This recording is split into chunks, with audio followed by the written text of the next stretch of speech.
Hello and welcome friends.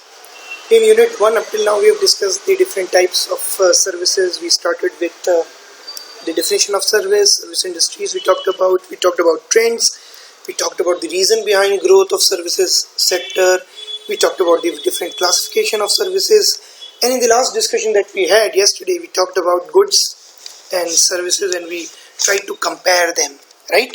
And we have talked about the search qualities, the experience qualities and the credence qualities as well. I hope this particular difference in the search qualities or experience qualities and credence qualities is clear to you.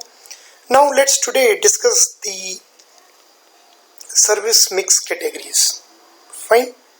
So this is going to be the discussion today, and since yesterday's lecture I overshot the time by almost 9 minutes, we expect to wrap up the lecture in around 15 minutes and yesterday's lecture was around 24 minutes long. So what I'll do is I'll try and compensate for that by trying to wrap up today's lecture a little earlier. Fine.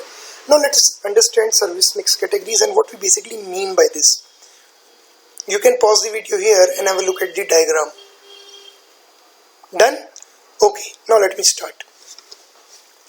Basically, please understand that when you actually go to the marketplace and when you buy products, and I told you product could be a good as well as service, generally it's very rare for you to buy a pure product or to buy a pure service. You generally buy a mix of the two. You buy a product and then you buy a little bit of service also, or conversely it could so happen that you are buying a service and a little bit of product would come automatically with it, right? So generally what you actually do is you tend to buy both goods and services together, right? The example that we'll take up today will be able to make you understand this particular point. Now have a look here. Here, when you are buying a particular product, a particular item, this is pure tangible good. I hope you remember that in the last discussion we talked about tangibility and we said that if something can be touched or seen, tasted, this is an example of tangibility, right?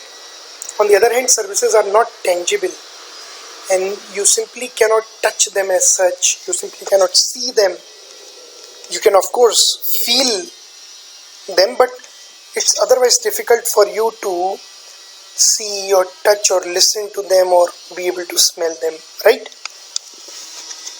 So in the first category that we have, you have pure tangible good and there is absolutely no service involved. So what you are buying is a good, a pure good. This is one of those rare cases where you are buying a pure good, right?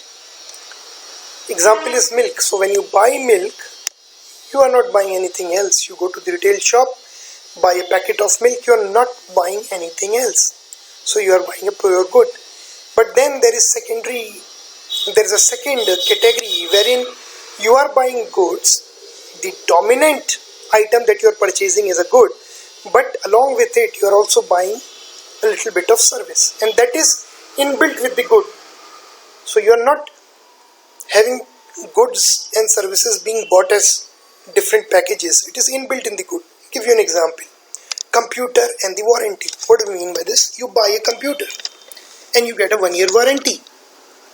Now how much have you actually spent to buy the computer? Maybe 20,000, 30,000, in some cases 50,000, 60,000, and you are not paying anything for the service as such, for the warranty as such, for the repair services. Warranties for the first 1 year, they would provide you any replacement of any defective part free of cost, or they might service your computer free of cost, right? So what you had done was you had not gone to the market or gone to a computer shop to purchase the service. You had gone there to purchase the good, but along with the good, inbuilt is some service.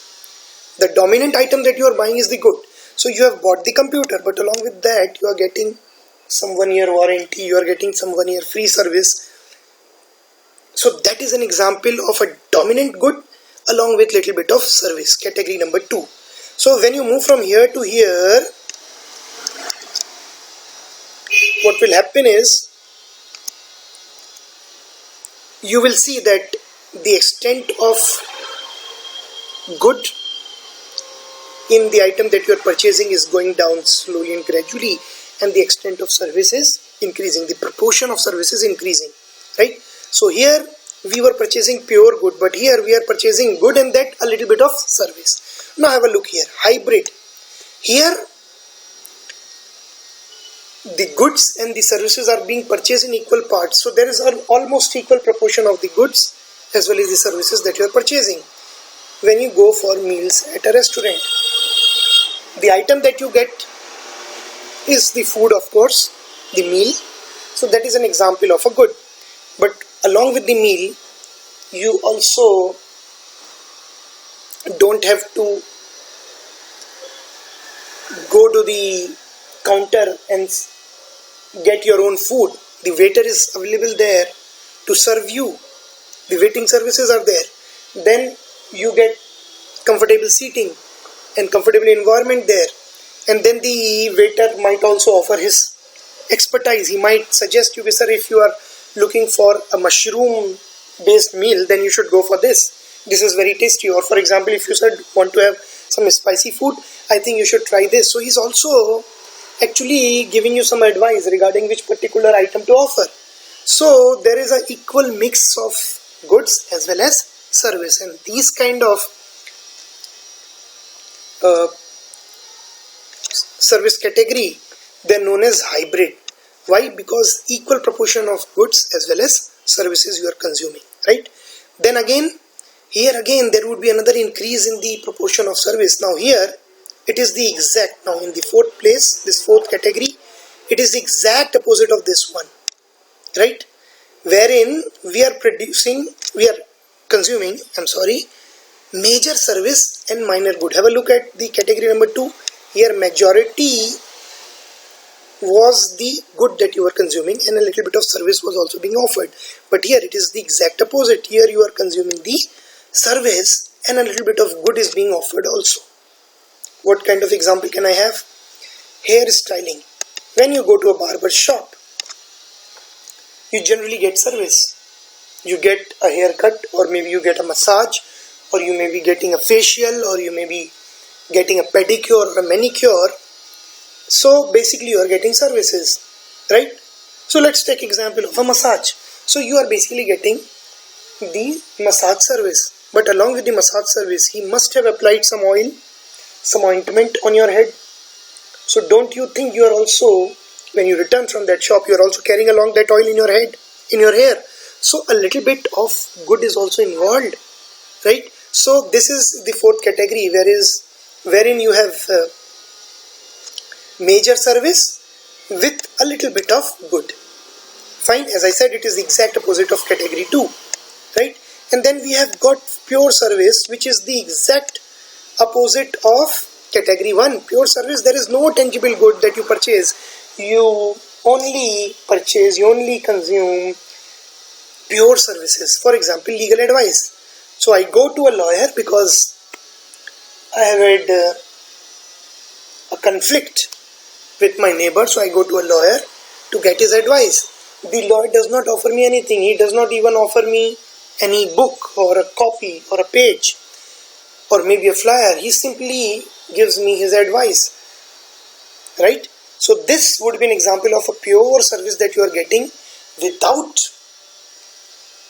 simultaneously also getting a tangible good. So this is an example of a pure service, exact opposite of 1. So you can understand, from left to right there is a gradual increase in proportion of services in that particular item and a gradual decrease in proportion of goods in that particular item. Now let us take some more examples so that you are better able to understand the 5 categories. When you buy a soap, you are buying a pure tangible good. You are not buying a service, right? When you are buying a bike, just like computer, you are also getting 1 year free service or maybe 2 year free services.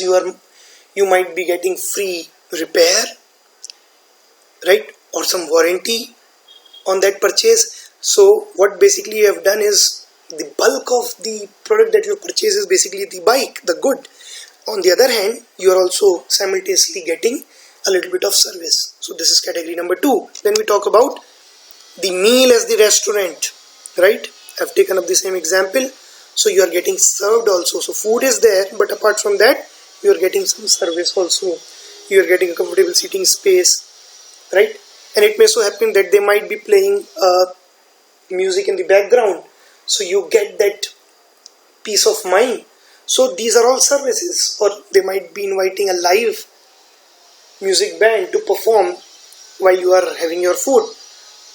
So these are services that you are getting along with the meal, right? Now have a look at this fourth category. In a classroom, what happens when you come to the college and attend classes? What happens? You are basically being provided services. The teacher teaches you, but at times he passes on some notes, right? He passes on some papers to you. He passes on the question paper, for example, to you, right? Or maybe you also get some books. So in that case, what's happening is you are consuming services primarily, but apart from that, you are also getting a little bit of good. And then what about this? Going to a barber, and you are not getting anything applied on your hair, on your head. He's simply giving you some massage without applying anything. So if he applies ointment, that would be category number 4. But here, if he does not apply ointment and he's simply performing some stretching exercises on your neck to help you get relieved from your neck pain, then this would be an example of a pure service. Now please understand one more thing. In case of milk, suppose it's the Aanchal Milk Well and they are delivering it at your own doorstep, then in that case it would not be category 1, it would be category number 2, because the bulk of item that you are getting is the milk, but then the service that you are getting is doorstep delivery, so that will become part of category 2. Again, like here, if along with this massage or with this kind of stretching, the barber is also applying some cosmetics, then in that case it would not be an example of 5, it would be an example of 4. I hope I've made myself clear. Thank you